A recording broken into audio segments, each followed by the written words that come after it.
Yeah, digital ill. Yeah, the brand too real. Load of the game, let the cost on nil.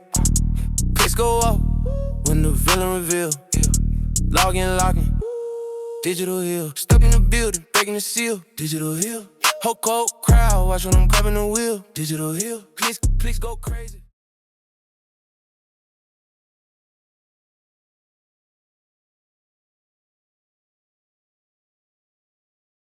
Okay. I want you to picture something for me. All right. Close your eyes if you have to. Well, actually, unless you're driving. If you're driving, please keep your eyes open. Yeah, definitely keep them on the road. But if you're sitting at home, just imagine you're watching a wrestling match. The arena goes pitch black. The first heavy, distorted chord of a metal song hits. Pyrotechnics completely light up the stage, and this wrestler walks out through the smoke. The classic entrance. Exactly. And the camera zooms in, and you can see like the cracked texture of the leather on their jacket. You see the way the arena lights catch the individual sequins on their trunks, or this specific jagged scar running right through their left eyebrow. You see the way their muscles physically shift and bunch up when they raise their arm to the crowd. It just looks completely real. It has that Sunday night television gloss. Right. It has that massive production value, that sheer weight to it. Now, imagine realizing that absolutely nothing you just saw was actually made by the developers of the video game. Which is wild to think about. It really is. Mm-hmm. I mean, it wasn't scanned in some multi-million-dollar high-tech studio. Yeah. It wasn't meticulously programmed by a dedicated team of artists out in California. It was built literally vertex by vertex, layer by layer, slider by slider, by some kid in Ohio using a standard controller in their bedroom. And that right there, that is the entire promise of the document we are going to be looking at today. And honestly, looking through it, it's a little bit terrifying in the best possible way. Oh, it completely is. Welcome back to the deep dive. We are doing something a little bit different today. We managed to get our hands on a leaked master script for the WWE 2K26 creation suite. A very detailed leak, I might add. Incredibly detailed. And look, I know what some of you are probably thinking right now. You're saying, well, I don't really play wrestling games. Or maybe I haven't actively watched wrestling since the Attitude Era back in the late 90s. Sure, which is a very common sentiment. It is, and that's totally fine, because what we are actually unpacking today isn't strictly about wrestling at all. It's about this massive fundamental shift in digital storytelling tools. It's about what happens when a developer decides to hand over professional-grade 3D design software directly to the general public. Right. It's the democratization of design. I think that's the core theme we're seeing here. We are witnessing this real-time transition from the old model of games as a service to games as a platform. Exactly. A platform for your own creativity. So we have this document, the master script for the Creation Suite, and it outlines these mechanical changes that are honestly just staggering. We're talking about features that sound way more like something you'd expect to find in professional rendering software like Maya or Blender. Not a $60 console video game you just pick up at Target. It's a total paradigm shift. Because if you look at the last decade or so, sports games, and I mean all of them, NBA, FIFA, Madden, wrestling, they have all been aggressively moving toward pure simulation in their gameplay. Right. They want realism above all else. Exactly. They want the ball physics to act perfectly real. They want the sweat dripping down a player's face to look photorealistic. But to achieve that, they've historically restricted player creativity to protect the visual integrity of the brand. They wanted the game to always look identical to a TV broadcast, so they forced you into this little box. You had to use their pre-approved assets, their faces, their specific body types. You couldn't color outside the lines? You couldn't. But this leaked script suggests they are finally taking those handcuffs off. They are essentially looking at the community and saying, okay, you think you can build these characters better than we can? Prove it. Here are the tools. The actual headline feature listed right at the top of the document is the biggest Creation Suite upgrade in years. But, you know, we've both been around long enough to recognize pure marketing speak when we see it. Oh, absolutely. Everything is the biggest and best ever on paper. Exactly. So our mission today is to figure out if that's actually true or if it's just carefully worded hype. We're going to systematically go through this. We're going to look at the massive return of body morphing, which is just a huge deal for the hardcore fans who have felt completely trapped by these generic, unchangeable models for years. It's the #1 requested feature. By far. And then we're going to break down this insane 60-layer attire limit, which sounds, frankly, absurd on paper. I I mean, who in the world actually needs 60 separate layers of clothing? You'd be genuinely surprised. It sounds like a total technical nightmare from a hardware perspective, but for the hardcore creators, it's the holy grail. It really is. We will definitely get to that nightmare potential a bit later. We're also going to look at the invisible stuff, the underlying tech, like expanded facial sculpting, the new texture engines, material properties. And finally, we have to talk about the ecosystem.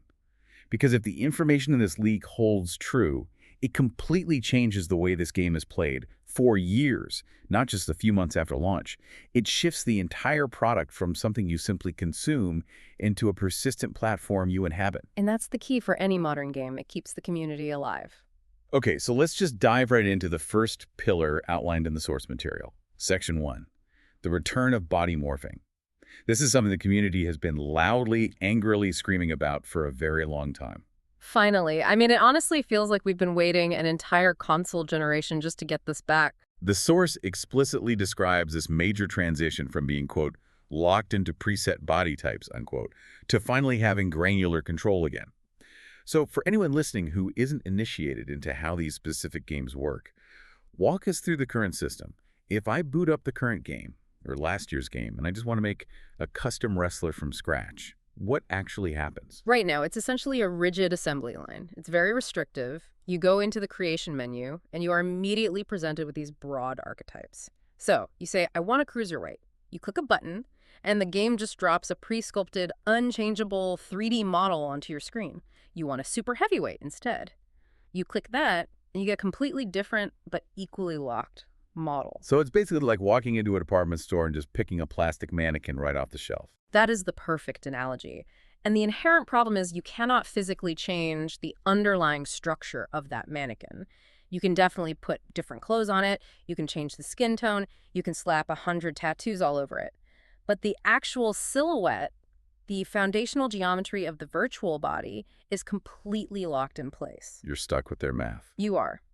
If the cruiserweight model the developers built happens to have very narrow sloping shoulders, then your custom character has narrow sloping shoulders, period. You cannot widen the clavicle. If the heavyweight model has a very specific, overly bulky trap muscle shape, you are stuck with it forever. And this leads directly into what the source document refers to as the clone problem. Which breaks the visual immersion almost immediately, because think about it. You might set up a massive 30-man Royal Rumble match with all custom characters, and your brain very quickly starts picking up on the repeating visual patterns. You're watching the match, and you subconsciously realize, oh, wrestler number 1, number 5, and number 12 all have the exact same lat spread and back definition. Right, because they all use the same base archetype. Exactly. And wrestler 3 and 9 have the exact same calf muscles. It stops looking like a chaotic, organic sporting event full of distinct human beings, and it starts looking exactly like what it is, a video game desperately pulling from a very limited library of 3D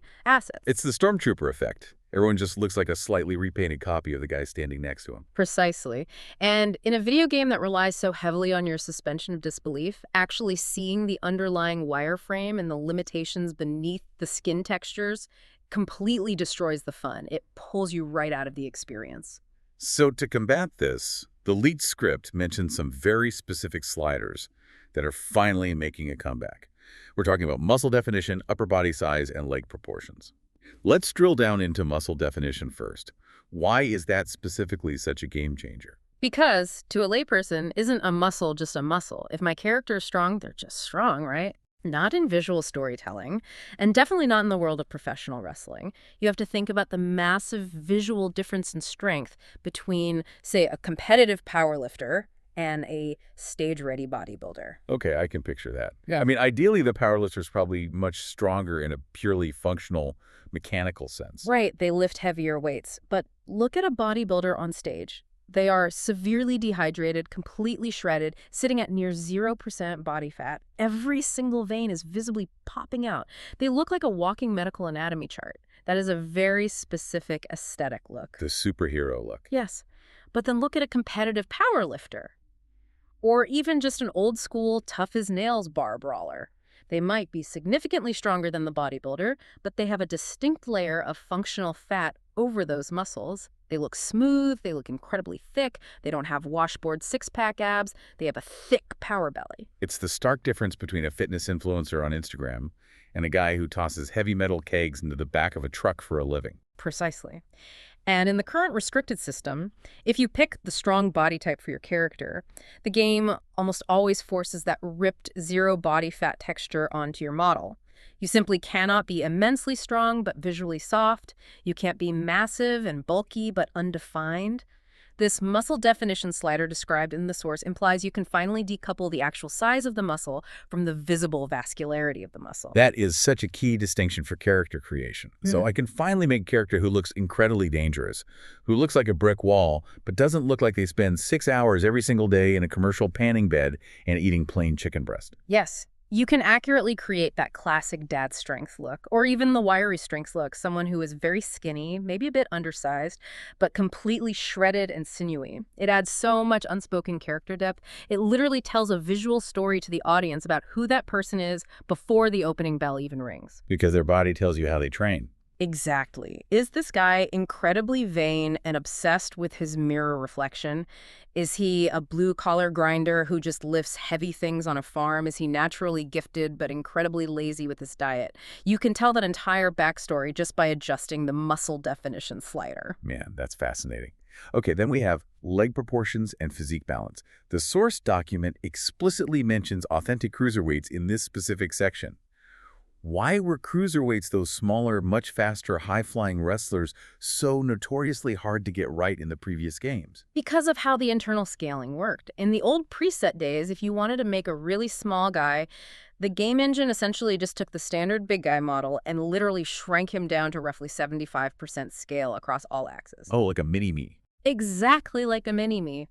But real human anatomy absolutely does not work like that. A 170-pound high flyer has a completely different foundational skeletal structure than a 300-pound monster. Their legs might actually be quite a bit longer relative to their overall torso length. Their shoulders might be much more sloped, much less broad across the chest. Their neck certainly isn't as thick as a tree trunk. Right, they aren't just scaled-down giants. Exactly. If you just shrink the big model proportionally, the head ends up looking way too big for the body, the hands look weirdly chunky, the chest remains far too wide. It just looks like a plastic action figure that accidentally got left in the clothes dryer. It looks deeply disproportionate. It looks uncanny. Your brain rejects it immediately. But with independent leg proportions, you can fundamentally fix the character's center of gravity. You can give someone incredibly thick, powerful thighs built for jumping off the top rope, kind of like an Olympic track cyclist or a sprinter, but keep their upper body very lean and aerodynamic. Or you could do the exact opposite. You could do the classic chicken legs, look for a guy who only ever does bench presses. We've all seen that exact guy at the gym. And being able to intentionally replicate that human imperfection is exactly what makes the game feel real. It shatters that uniform mathematical symmetry that computers absolutely love to generate, but nature completely hates. Nature is chaotic and messy. Real bodies are weird and asymmetrical. This update basically lets us make weird bodies again. The source also lists realistic indie-style wrestlers as a specific archetype this tech enables. This is a very particular visual aesthetic that I think has become massively popular in the real wrestling world over the last 10 years or so. It really is. The indie style usually implies a body type that absolutely isn't TV perfect. Maybe their posture is a little bit slumped forward. Maybe their neck isn't a massive block of muscle. Maybe they just look like a completely regular person you'd see at the grocery store who just happens to be incredibly tough and skilled in the ring.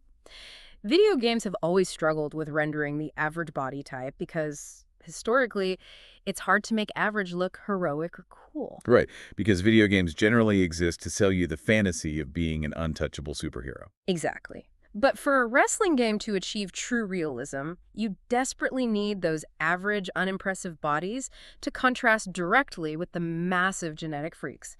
If everyone on your roster looks like a chiseled Greek god, then suddenly nobody looks special. If you have an entire federation where literally everyone is 6'4" and 250 pounds of pure muscle, the visual language just becomes completely flat and boring. That is a phenomenal point. Contrast is what actually creates the spectacle. If the giant is going to actually look and feel like a terrifying giant, The regular guy standing across from him needs to look genuinely regular to sell the massive size difference. And that's exactly the power that physique balance gives you. It allows you to deliberately create that stark visual diversity. You can have the guy who looks like he works the night shift at the local gas station stepping into the ring to fight the guy who looks like he just fell straight from Mount Olympus. And that specific David versus Goliath dynamic is the absolute beating heart of professional wrestling storytelling. All right, so we've extensively morphed the body. We finally destroyed the clones. We now have our completely unique, possibly slightly out of shape indie wrestler ready to go. Now we actually had to dress them. And this is the part where the raw numbers in this leaked script made me do a serious double take. Let's move to section 2, the 60-layer revolution. This is the feature that is absolutely going to melt people's consoles. I am honestly still shocked they are even attempting this from a technical standpoint. The source specifically says 60-layer attire limit. Now, for the person listening right now who doesn't spend 20 hours meticulously clicking around in the creation editor, the person who usually just picks the default blue trunks and calls it a day, explain what a layer actually is in this specific software context. Why on earth do we need 60 of them? I mean, I'm wearing a t-shirt and jeans right now. Yeah. That's exactly 2 layers. In the physical real world, yes, that's 2 layers. But inside a digital 3D creation suite, you have to think of creating an attire more like making a highly complex digital painting in Photoshop or building a physical collage. You always start with a base mesh, let's say, plain black wrestling trunks. That's the base 3D model. Yeah. That doesn't usually count against your layer limit. Now, you decide you want a thick red stripe running down the side of those trunks. So you place a flat red rectangle shape onto the model. That shape is layer 1. Okay. Simple enough to follow so far. Now, you decide you want a thin white outline surrounding that red stripe to really make it pop under the arena lights. You have to place a slightly larger white rectangle directly behind the red one. That is now layer 2. Now you want a custom logo right on the front of the trunks. Layer 3, you want knee pads. Layer 4, you want a specific design painted onto those knee pads, maybe a skull. Layer 5, you want that skull to have glowing red eyes. You have to place 2 tiny individual red circles over the eye sockets of the skull. That's layer 6 and level 7. I see. So it's not pieces of clothing, it's pieces of visual data. It adds up incredibly fast. It adds up exponentially fast. In the previous iterations of these games, let's say the hard technical limit was set at 16 or maybe 32 layers total. You would constantly, inevitably hit a massive brick wall. You'd have this amazing, grand idea for an intricate entrance jacket covered in complex gold embroidery, but you'd completely run out of layers when you were only halfway done. You'd get that dreaded pop-up message right in the middle of your screen. Layer limit reached. And that right there is the ultimate creativity killer. It's the absolute worst feeling for a creator. You'd be forced to sit there and make these awful compromises. You'd have to negotiate with yourself. Do I want to keep the cool embroidered jacket, or do I want the custom logo on his boots? Do I want the detailed armbands, or do I want the intricate design on the back of his tights? You are constantly actively budgeting your own creativity against the console system resources. You weren't really being an artist anymore. You were acting as an amateur software engineer trying to manage RAM allocation. Exactly, because every single layer you add is what developers call a draw call for the graphics engine. It's an instruction telling the console processor, render this specific 2D image directly on top of this other 3D image. Asking the hardware to do that 60 consecutive times per character is incredibly heavy lifting, but aggressively raising that hard limit to 60 layers effectively removes that budget anxiety entirely for about 99% of the user base. It creates this incredibly liberating feeling of infinite artistic possibility. The source document highlights detailed entrance gear, very specifically here. And looking at modern wrestling, this feels like a massive part of the overall presentation nowadays. It is paramount. Entrance gear is easily the most visually complex part of any modern wrestler's presentation. It is their very first impression to the live crowd. It's the extravagant robe, the intricate demon mask, the giant physical props. Modern wrestling gear is deeply layered in real life. A guy might walk out wearing a tight compression shirt, and over that, a tactical vest with pouches, and over that, a long leather duster, and then a scarf wrapped around the neck. And heavy metal chains, and 3 different championship belts, and maybe a custom hood pulled over their face. Right. And inside the game engine, if you want that virtual leather duster to actually look like bespoke, custom-worn leather, You aren't just slapping on the default flat black texture. You might first layer a faint dirt texture over the whole coat to make it look heavily worn and battle-hardened from years on the road. Then you might add a specific scratch texture just near the elbows, then a sewn-on patch on the right shoulder, then a massive painted logo across the back. To make just one single jacket look truly photorealistic, a hardcore community creator might easily burn through 20 individual layers on that coat alone. Wow. So in the old games, you'd blow your entire visual budget just detailing the coat, and then when the wrestler took it off for the actual match, they would just be wearing totally plain, generic black trunks underneath because you literally had nothing left in the tank for their actual ring gear. Exactly. It was a massive visual compromise. Now, with a staggering 60 layers at your disposal, you can have the completely photorealistic, heavily textured entrance coat, and you can still have the incredibly intricate, multicolored tights underneath it. You can finally tell a complete, unbroken visual story from the top of the entrance ramp all the way down into the ring. The leaked source also specifically mentions complex logos and deep custom tights designs. Now, this touches on something I've seen bouncing around in the community forums quite a bit. People essentially building complex logos purely out of basic geometric shapes. This whole concept completely fascinates me. This is basically the digital equivalent of kit bashing. It's an old physical modeling term. The game software provides you with these very basic primitive shapes: simple circles, sharp triangles, squares, curved lines. The very best creators in the community take those incredibly simple shapes and combine them to build wildly complex brand logos. Imagine trying to perfectly recreate the Nike swoosh, but you are only allowed to use basic ovals. You have to carefully stretch them, aggressively rotate them, use other shapes to mask out certain parts. It's like some kind of high-stakes digital origami. It really is. And a complex custom logo, let's say you're trying to build a roaring lion's head completely out of raw geometric shapes. That single logo might take 30 specific layers of primitive shapes just to assemble correctly. If your hard layer limit is incredibly low, you simply can't do it. You are forced to leave the game, create the logo in Photoshop on your PC, upload it to a server, and download it back into the game, which is a massive hassle. But with 60 layers, you can build entirely new, incredibly detailed brand identities completely from scratch, natively within the game engine. You don't need expensive external software, you just need a lot of patience and your standard controller. The source material also claims this massive upgrade directly supports accurate real-world recreations. Why is this so critically important for the community? I mean, why is there this massive drive to painstakingly recreate things that already exist in the real world? Because hardcore wrestling fans are absolutely obsessed with minutia and detail. It is fundamentally a hobby of intense visual scrutiny. If a specific wrestler wore a very specific pair of boots at WrestleMania 24, and those boots happened to have a tiny, unique yellow stitching pattern right on the heel, the hardcore community desperately wants to perfectly replicate that exact boot. They want the exact yellow stitching. They absolutely demand the stitching. And to accurately get the stitching, you need layers. You need the freedom to place dozens of tiny little line shapes to perfectly mimic the real-world thread.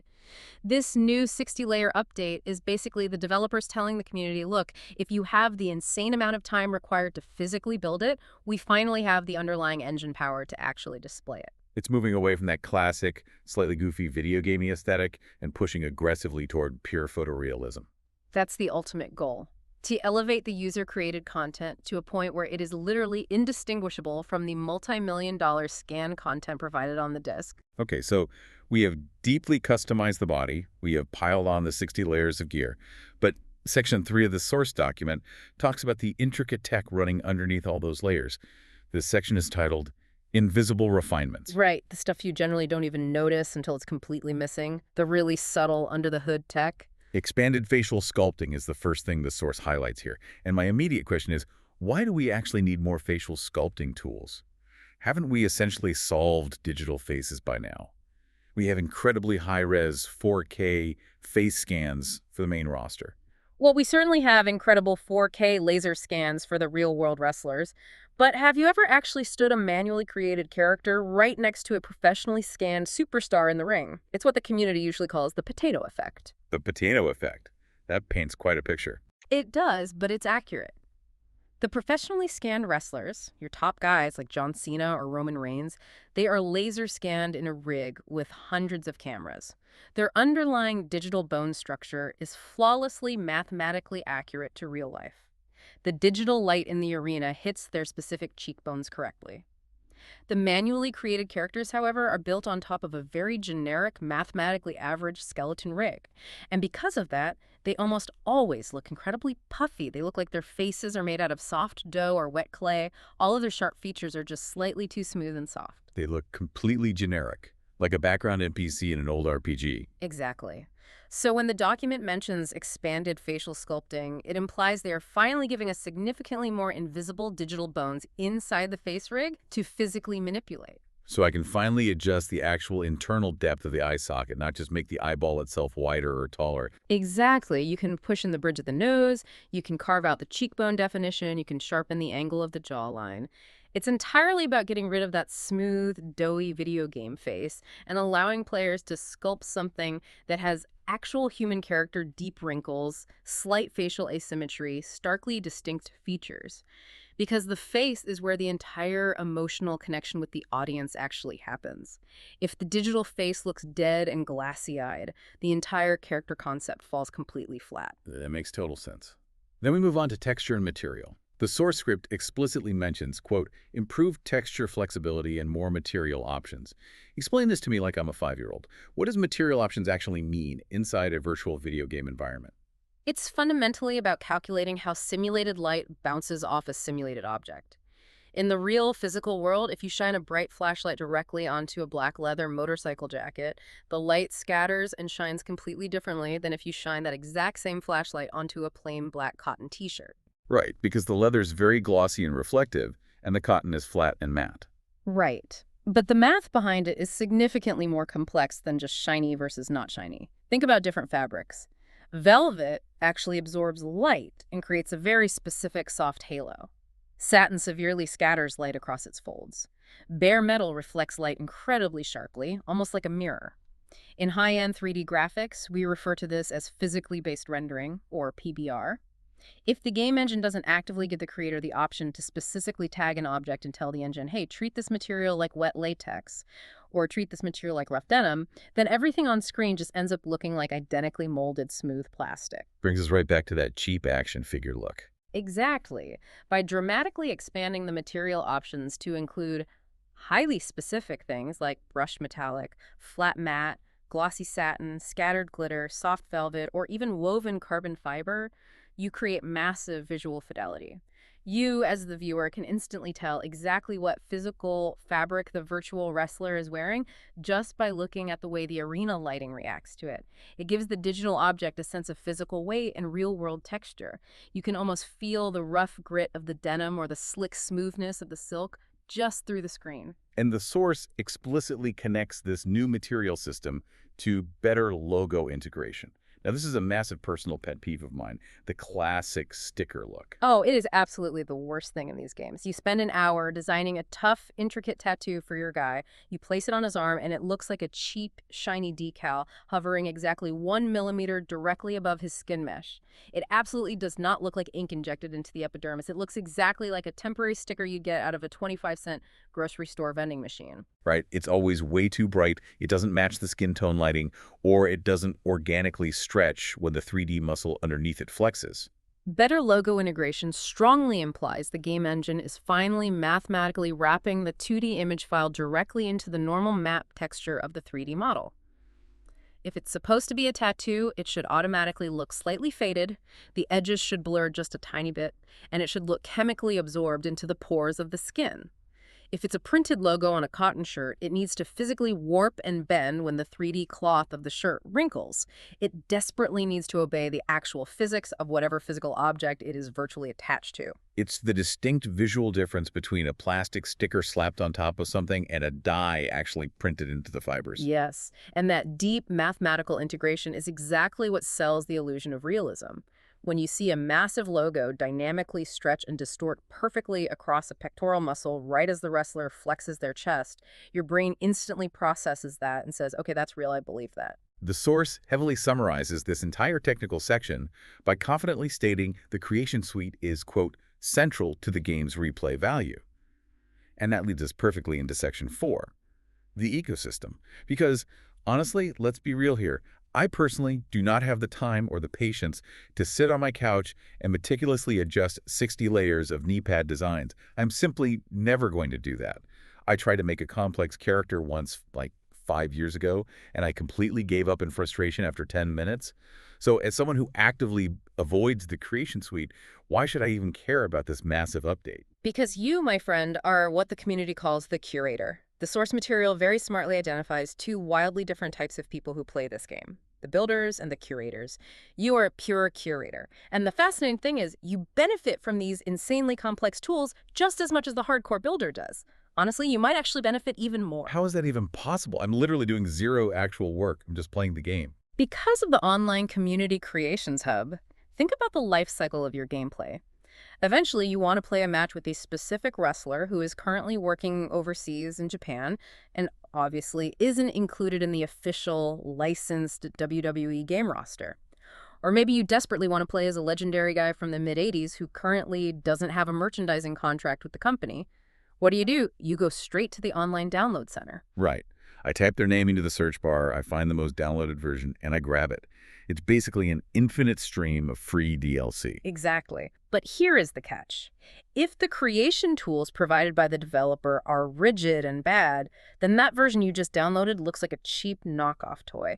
It completely shatters your immersion. You honestly don't even want to play matches with it because it looks painfully fake standing right next to the hyper-realistic scan roster. It visibly looks like a hacked-together computer mod. It sticks out like a massive sore thumb on the character select screen. But if the creation tools are incredibly powerful, if the community has deep body morphing to perfectly replicate their exact unique skeletal build, and they have 60 layers to meticulously recreate their exact pay-per-view gear, and they have advanced material textures to make the fabrics look completely real, then the custom character you just downloaded for free is completely indistinguishable from the official characters the paid developers made. Wow, so I, as the completely lazy player who just wants to press start and play, I effectively get massively better free DLC entirely because the hardcore creators finally have better digital tools in their toolbox. Exactly. You are essentially outsourcing thousands of hours of character development directly to the most passionate members of the community.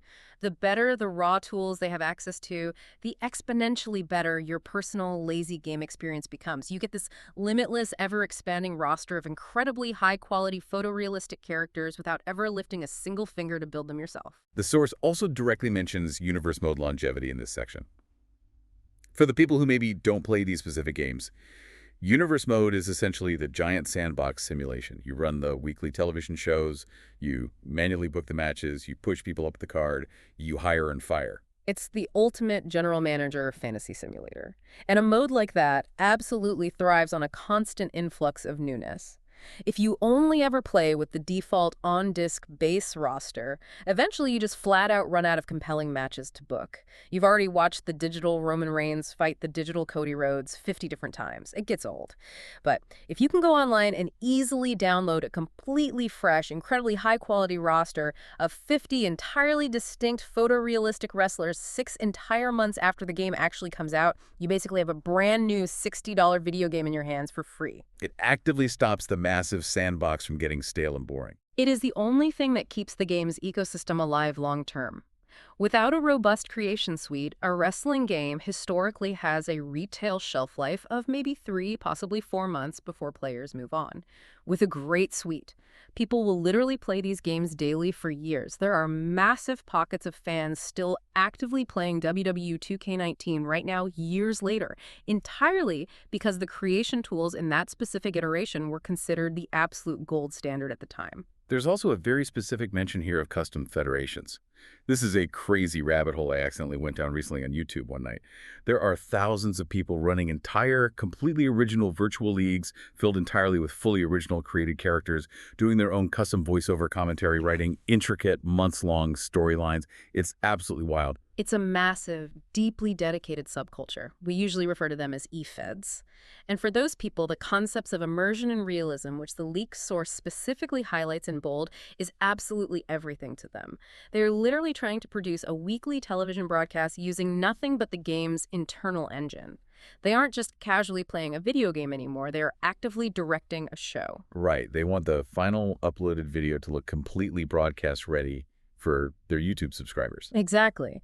And if they can use these new tools to make their completely original homegrown characters look like actual legitimate television stars, complete with highly professional corporate branding, complex multi-layered gear, and wildly unique expressive faces, it completely legitimizes their final video product. It fundamentally stops looking like just a bunch of teenagers playing video games online, and it genuinely starts looking like high-end machinima or sophisticated animated storytelling. The source document actually calls this specific ecosystem effect, quote, quietly one of the most important improvements in the entire game. And honestly, looking at the ripple effects, I think that's incredibly accurate. It's the quiet engine room keeping the whole ship moving forward. It really is the absolute foundation of the franchise's success. Literally everything else they build sits directly on top of it. You can program the absolute greatest, most fluid gameplay mechanics in the world, but if the custom wrestlers look like cheap plastic trash, nobody in this specific community is going to care. They just won't play it. But, and here's where we absolutely have to violently pump the brakes on the hype train. Let's move to Section 5, the Skeptic's Corner. Because at the end of the day, we are aggressively analyzing a highly optimistic leaked design script, not a final hands-on retail review. And the logical expert in me, well, actually, the literal expert in you knows perfectly well that massively ambitious software features usually come with a very steep hidden price tag. There is absolutely no such thing as a free lunch in modern game development.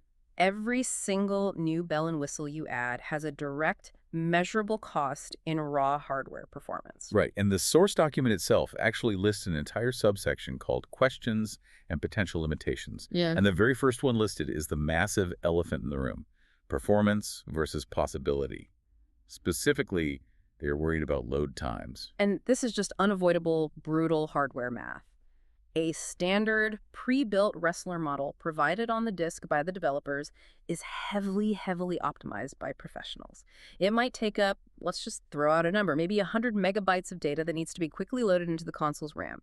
Now take a fully custom user-created wrestler, one with a highly complex warped body mesh, plus a custom scanned face texture, plus all 60 available layers completely maxed out with high-resolution custom logos. That single character might suddenly be 300 or 400 megabytes of raw data. And you have to load potentially 8 of those massive files simultaneously if you're trying to set up a massive Survivor Series tag team match. Exactly. Plus, you have to load the custom 3D arena environment, plus the referee model, plus the thousands of individual AI crowd members, plus all the commentary audio files. If the physical hard drive inside the console cannot shovel that massive mountain of data into the RAM fast enough, you, as the player, are going to be sitting on your couch staring at a completely static, boring loading screen for 5 straight minutes, just waiting for one match to start. And nothing kills that casual, fun, pick-up-and-play vibe faster than a 5-minute loading screen. It destroys the pacing completely. And honestly, it gets worse once you're actually in the match. We have to talk about frame rate. If you have 8 heavily customized characters on screen and all of those 60 clothing layers are dynamically moving, stretching, and constantly calculating complex cloth physics in real time, does the entire game engine just suddenly choke and slow down? Does the smooth animation get choppy? Because in a fighting game, timing is everything. If the game suddenly severely drops to 15 frames per second right when someone goes to execute a complicated finishing move, it becomes fundamentally unplayable. The source document also prominently flags clipping as a major concern. We briefly touched on this earlier when talking about the multi-layered entrance jackets, the classic visual glitch of the virtual jacket subtly eating the virtual arm. Right, clipping is the absolute bane of 3D layering systems. Accurate collision detection, which is the incredibly complex background math that constantly tells the game engine, hey, these 2 solid virtual objects should absolutely never pass through each other, is notoriously difficult to program perfectly. If you have a custom character wearing a tight undershirt, and over that a bulky Kevlar vest, and over that a loose leather jacket, the game console has to constantly frantically calculate exactly where the shirt ends and the vest begins every millisecond. And if you do a highly complex wrestling move, where the character sharply crosses their arms across their chest, or they get locked into a tight bear hug by another character, the physical geometry is almost guaranteed to intersect. The solid vest will visually pass right through the solid jacket. The bearskin mesh will click right through the fabric of the shirt. By explicitly allowing up to 60 customizable layers, the mathematical potential for creating a glitchy, flashing, broken mess of intersecting textures becomes totally exponential. If you spend 10 painstaking hours meticulously making a gorgeous layered jacket in the static menu, and then the second the bell rings, it looks like a glitching kaleidoscope of graphical errors, you are going to be furiously angry. It completely shatters the carefully crafted illusion in a split second. It really does. Having heavily layered jackets sounds amazing as a bullet point on the back of the box, but if it visually registers as a massive graphical error every single time your character walks or throws a punch, literally nobody in the community will ever use the feature. It absolutely has to work flawlessly in fluid motion, not just when the character is standing completely still in the creation menu. There is another major logistical point flagged here: logo management. The document calls it the potential UI nightmare. Oh man, just try to mentally visualize scrolling vertically through a list of 60 individual layers using nothing but a plastic console controller. You don't have the luxury of a precise computer mouse or a keyboard with hotkeys. You just have a clunky D-pad. Click, click, click, click. You're sitting there thinking, oh wait, I need to move the skull logo on layer 58 all the way down to sit underneath the red stripe on layer 2. If the user interface provided by the developers isn't completely buttery smooth and incredibly intuitive, people will just quit out of pure frustration. It stops being a fun, creative art project and rapidly devolves into a miserable spreadsheet management simulator. Exactly. Massive feature creep is entirely useless if the user interface makes those new features physically painful to access and manipulate. If it literally takes me 20 minutes of scrolling and clicking just to correctly reorder my stack of logos, I'm just turning the console off and doing something else. And finally, in the skeptic section, we have face scans. The leaked source pointedly asks, quote, are the user face scans actually enhanced to properly match the massive new body morphing upgrades? This brings up what I call the Frankenstein fear. Right, because if the newly morphed body looks completely next-gen, if it has these beautifully nuanced, realistic muscles and perfectly rendered skin textures, but the actual custom face scan technology mapping your photo onto the model is still relying on 3-year-old outdated legacy code, you instantly get this horrific visual disconnect. The overall head simply does not mathematically match the body's dynamic lighting. The underlying skin tone of the face might be just slightly unnervingly off from the neck down. It ends up looking exactly like someone poorly photoshopped a flat 2D photograph of a head onto a highly detailed 3D body. It plunges straight into the uncanny valley. And the source document is very clear on this. It states, quote, if performance improvements match customization upgrades, this could be a major leap forward. That little word, if, is doing a tremendous amount of heavy lifting in that sentence. It is arguably the biggest, most load-bearing if in the entire gaming industry right now. Because we objectively know they have the technical ability to give us these complex PC-level tools.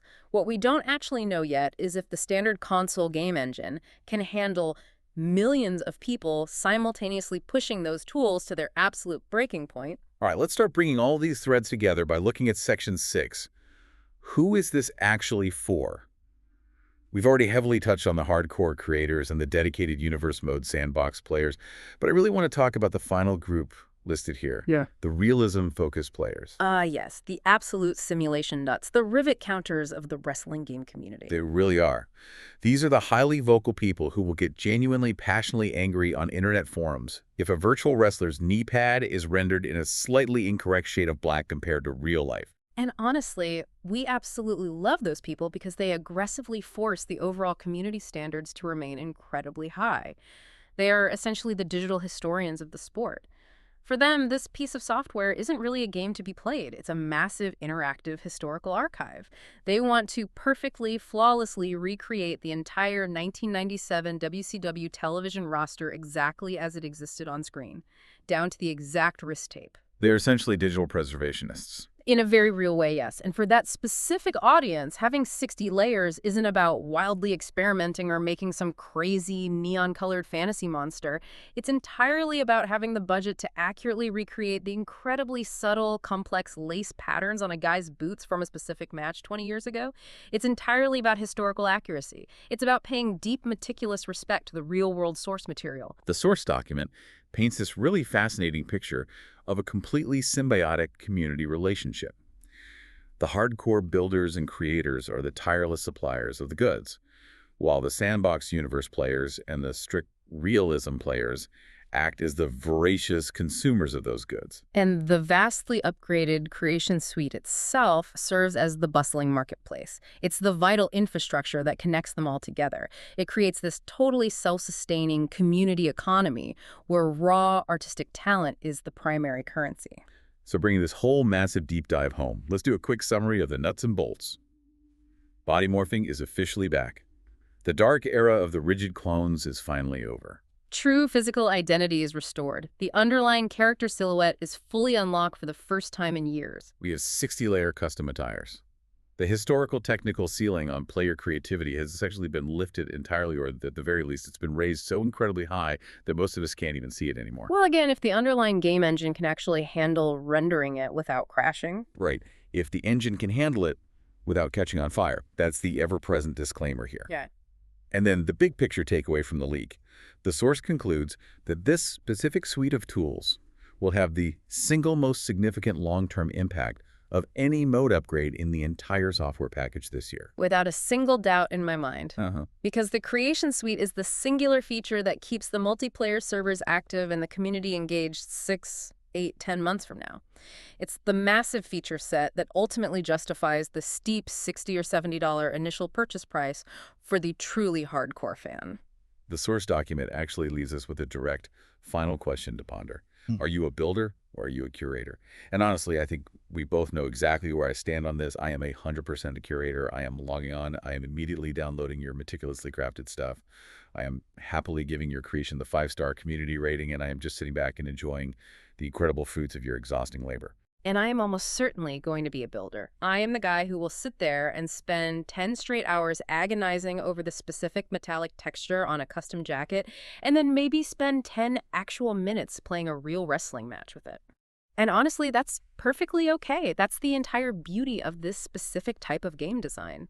It happily and effectively accommodates both of our completely different playstyles. And structurally, we desperately need each other for the ecosystem to work. But I want to leave you, the listener, with a slightly deeper thought today, just something to chew on after you turn this off. As these consumer tools get exponentially better year after year, as we get actual professional-grade 3D sculpting, advanced PBR texture mapping, and massive layering systems right in our living rooms on standard consoles, the traditional dividing line between the professional developer and the amateur player is rapidly vanishing. It really is. The highly guarded tools of the trade are becoming completely democratized. Exactly. And if a dedicated community of fans can consistently build a much better, significantly more accurate roster, much better looking attires, and a vastly more authentic visual experience than the actual multi-million-dollar studio that built and sold the game, what does that actually say about the inevitable future of the entire gaming industry? Are we rapidly moving toward a weird world where the major studios simply sell us the blank digital canvas and they completely rely on us to paint the actual picture? That is the ultimate billion-dollar question for the industry. When the unpaid community modders consistently outpace the paid professional masters, who really owns the soul of the game? Is it the corporate people who wrote the underlying base code, or is it the passionate fans who actually built the living, breathing world inside of it?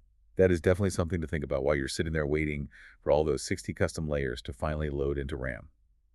That's going to do it for this incredibly exhaustive deep dive into the leaked future of the WWE 2K26 Creation Suite. Thank you so much for listening. We'll see you next time. Okay. I want you to picture something for me. All right. Close your eyes if you have to. Well, actually,